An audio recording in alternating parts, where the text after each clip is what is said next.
Hello മക്കളെ, അപ്പോൾ നമുക്കറിയാം ഈ വർഷത്തെ കീം എക്സാം എന്ന് പറയുന്നത് ഏപ്രിൽ 13 മുതൽ 25 തീയതി വരെയാണ് നടക്കുന്നത്.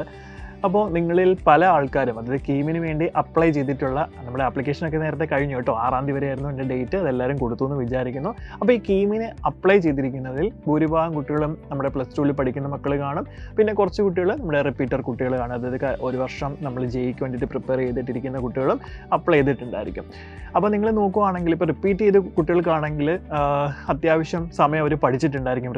ജെയ്ക്ക് വേണ്ടി റിപ്പീറ്റ് ചെയ്തവർക്ക് കീമിൻ്റെ കോൺസെപ്റ്റുകളൊക്കെ വളരെ കൃത്യമായിട്ട് അറിയാവുന്ന കാര്യം തന്നെയാണ്.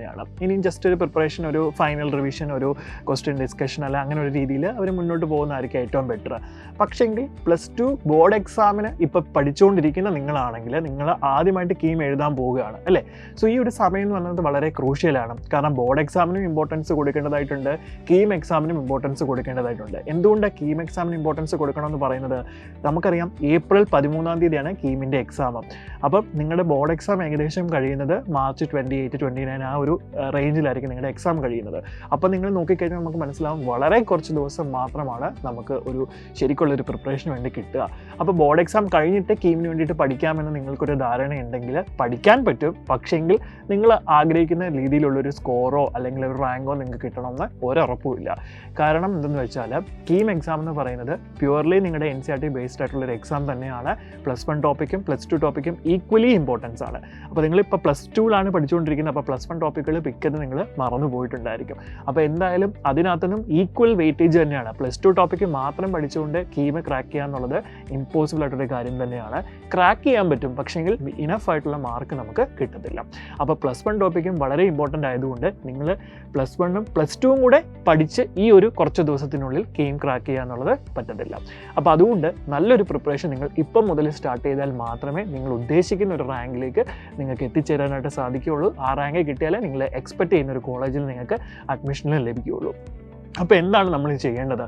സോ നിങ്ങൾ വളരെ നന്നായിട്ട് തന്നെ ചിന്തിച്ചിട്ട് ഒരു തീരുമാനം എടുക്കണം. ആ തീരുമാനം എന്ന് പറഞ്ഞാൽ ഇതാണ്: നമ്മൾ +1 ടോപ്പിക്കും കൂടെ പഠിച്ചാലേ കീമിന് എന്ത് ചെയ്യാൻ പറ്റുള്ളൂ, നല്ല മാർക്ക് വാങ്ങിക്കാൻ പറ്റുള്ളൂ. സോ നിങ്ങളുടെ പ്രിപ്പറേഷൻ ഇപ്പം നിങ്ങൾ സ്റ്റാർട്ട് ചെയ്യുകയാണെങ്കിൽ നിങ്ങൾക്ക് +1ലെ ടോപ്പിക്കും +2ലെ ടോപ്പിക്കും ഈക്വലി ഇമ്പോർട്ടൻസ് കൊടുത്ത് പഠിച്ച് ഏപ്രിൽ 13 തീയതി നമ്മുടെ കീം എക്സാം എഴുതാനുള്ളൊരു സാധ്യത നിങ്ങൾക്ക് ഉണ്ടാകുന്നതാണ്. നമുക്കറിയാം ഏകദേശം നിങ്ങൾ നോക്കുകയാണെങ്കിൽ ഒരു 60 ഡേയ്സ് നമുക്ക് എന്ത് ചെയ്യുന്നുണ്ട്, നമ്മുടെ കീം എക്സാം 13 തീയതി വരെ നോക്കുമ്പോൾ നിങ്ങൾക്ക് ലഭിക്കുന്നതാണ്. അപ്പോൾ ഈ 60 ഡേയ്സിനുള്ളിൽ നിങ്ങൾക്ക് കൃത്യമായിട്ട് എന്ത് ചെയ്യാൻ പറ്റും, +1 ടോപ്പിക്കും +2 ടോപ്പിക്കും അടിപൊളിയായിട്ട് പ്രിപ്പയർ ചെയ്ത് മുന്നോട്ട് പോകാൻ സാധിക്കുന്നതാണ്. അപ്പോൾ നമുക്ക് നല്ലൊരു കോൺഫിഡൻസോട് കൂടി തന്നെ എന്ത് ചെയ്യാൻ പറ്റും, എക്സാം എഴുതാൻ പറ്റും.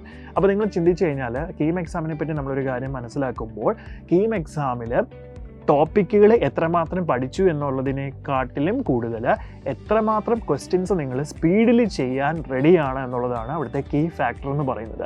ആക്യുറസിയും സ്പീഡുമാണ് വളരെ വളരെ ഇമ്പോർട്ടൻ്റ് ആയിട്ടുള്ളൊരു മാറ്റർ. അപ്പോൾ നമ്മൾ ലാസ്റ്റ് ഒരു കുറച്ച് ദിവസം ഇരുന്ന് 10 ദിവസം ഇരുന്ന് കുറച്ച് ക്വസ്റ്റ്യൻസ് ചെയ്തുകൊണ്ട് മാത്രം നമ്മുടെ സ്പീഡ് ഉണ്ടാവത്തില്ല. ഇനി ഈ സ്പീഡ് കിട്ടുന്നത് എങ്ങനെയാണ്? നമ്മൾ ബോർഡ് എക്സാമിന് വേണ്ടി പഠിക്കുന്ന സമയത്ത് നമ്മൾ ക്വസ്റ്റ്യൻസ് ചെയ്യുമ്പോൾ വളരെ ഡിസ്ക്രിപ്റ്റീവ് ആയിട്ട് നമ്മൾ എന്ത് ചെയ്യുന്നുണ്ട്, ക്വസ്റ്റ്യൻസ് ചെയ്യണം അല്ലേ. പക്ഷേ കീം എൻട്രൻസ് എക്സാമിനെ സംബന്ധിച്ചോളം ഒരു ക്വസ്റ്റ്യൻ 5 ഓപ്ഷനാണ് നിങ്ങളുടെ മുന്നിലുള്ളത്. കൃത്യമായിട്ടുള്ള ആൻസർ മാർക്ക് ചെയ്യാനുള്ള ടാസ്ക് മാത്രമാണ് നിങ്ങൾക്കുള്ളത്. അപ്പോൾ കൃത്യമായിട്ട് ഈ ആൻസർ മാർക്ക് ചെയ്യണമെങ്കിൽ ഒരു ചോദ്യത്തിന് എറൗണ്ട് നമ്മൾ നോക്കുകയാണെങ്കിൽ 1 മിനിറ്റാണ് നിങ്ങൾക്ക് മാക്സിമം കിട്ടാൻ പോകുന്നത്. ഓക്കെ, ഈ 1 മിനിറ്റിനുള്ളിൽ നമ്മൾ വേണം എന്ത് ചെയ്യാൻ, ഈ ചോദ്യത്തിന് ആൻസർ ചെയ്യാൻ. അപ്പോൾ 1 മിനിറ്റിനുള്ളിൽ ഒരു ക്വസ്റ്റ്യൻ വായിച്ച് അതിൻ്റെ ഉത്തരം നമുക്ക് സെലക്ട് ചെയ്യണമെന്നുണ്ടെങ്കിൽ അവിടെ നമ്മൾക്ക് ഒരുപാട് ഷോർട്ട് കട്ടുകളും അതുപോലെ ട്രിക്കുകളും ടിപ്സുകളും ഒക്കെ അറിഞ്ഞിരിക്കണം. സോ ഇതുണ്ടെങ്കിൽ മാത്രമേ നമ്മൾ ഈ പറയുന്ന ഒരു കാര്യം നമുക്ക് സക്സസ്ഫുള്ളി എക്സിക്യൂട്ട് ചെയ്യാനായിട്ട് പറ്റുകയുള്ളൂ. അപ്പോൾ ഇതാണ് കീം എക്സാമിൻ്റെ വിജയമന്ത്രം എന്ന് പറയുന്നത്. അപ്പോൾ അതിനുവേണ്ടി നമ്മൾ തയ്യാറെടുക്കണം എന്നുണ്ടെങ്കിൽ ഒരു പ്രോപ്പറായിട്ടുള്ള സിസ്റ്റമാറ്റിക് ആയിട്ടുള്ള ഒരു പഠനം നിങ്ങൾക്ക് വളരെയധികം ആവശ്യമാണ്.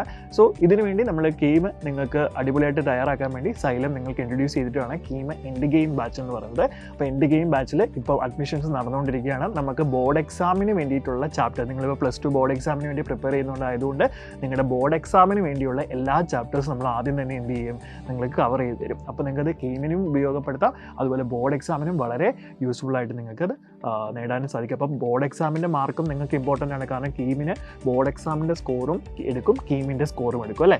സോ അപ്പോൾ രണ്ടും ഈക്വലി ഇമ്പോർട്ടൻസ് ആണ്. അപ്പോൾ ഇങ്ങനെ നിങ്ങൾ പഠിച്ചപ്പോൾ തുടങ്ങുവാണെങ്കിൽ നിങ്ങൾക്ക് കീമിനും ഓക്കെയാണ്, ബോർഡ് എക്സാമിനും ഓക്കെയാണ്. നിങ്ങളുടെ സമയവും നമുക്ക് ഒരുപാട് ലാഭിക്കാൻ പറ്റും. Okay, ready. ദെൻ ബോർഡ് എക്സാമിന് ശേഷമുള്ള ആ സമയത്ത് നമുക്ക് ബാക്കി ക്വസ്റ്റ്യൻസും പിന്നെ മൊഡ്യൂൾ എക്സാമുകളും കാര്യങ്ങളൊക്കെ വരുന്നുണ്ട്.